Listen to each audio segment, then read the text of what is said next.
cirrhose NASH a été diagnostiquée en avril 2016 à la suite d'une biopsie. Pourquoi j'en suis arrivé à une biopsie? Parce que je voulais acheter une maison avec ma compagne et que je me faisais shooter par toutes les compagnies d'assurance parce que j'avais des analyses de sang dégueulasses. Donc à la suite de cette biopsie, il a été décelé que mon foie et mes reins étaient foutus. Et j'ai donc été inscrit sur les listes de greffe le 12 juillet 2016. On m'a dit que je serais greffé dans les 6 mois, puisque lorsque vous êtes atteint de la double pathologie rein-foie, vous êtes prioritaire. Et j'ai été greffé 6 mois, jour pour jour, à 3 jours de la mort. Et bon, la maladie a fait du chemin chez moi. On m'a dit que cette cirrhose elle était en moi depuis 20 à 25 ans. Et même si au moment où j'ai été diagnostiqué, j'avais perdu 30 kilos par rapport à mon poids maximal dans ma vie, c'est-à-dire 165 kilos, c'était trop tard.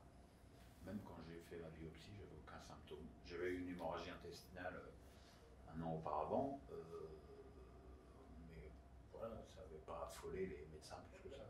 C'est 10 médicaments par jour, un retour à la vie professionnelle tout à fait normal, voire peut-être même supérieur avant ma maladie. Mais c'est une activité physique en dégringolade totale, parce qu'au moment où on se parle, 3 ans après la greffe, ce matin, avoir la confle, l'ascenseur était en panne, les 2 étages, en plus au réveil, c'était un cauchemar. J'arrive pas à courir, voilà, mais bon, c'est des choses pour lesquelles je commence à faire mon deuil.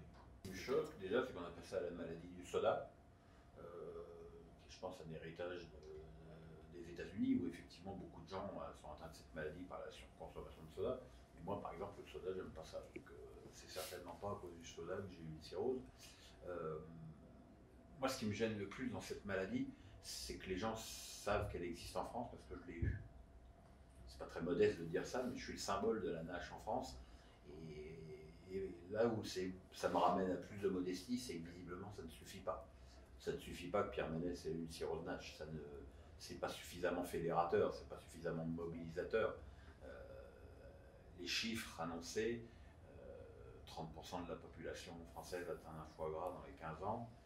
1% de cette population qui nécessitera d'arriver à la greffe, c'est-à-dire 180 000 greffes de foie par an. Aujourd'hui, on est à 1700 greffes par an. Vous voyez le delta, 1700, 180 000, ça veut dire qu'il va y avoir une hécatombe.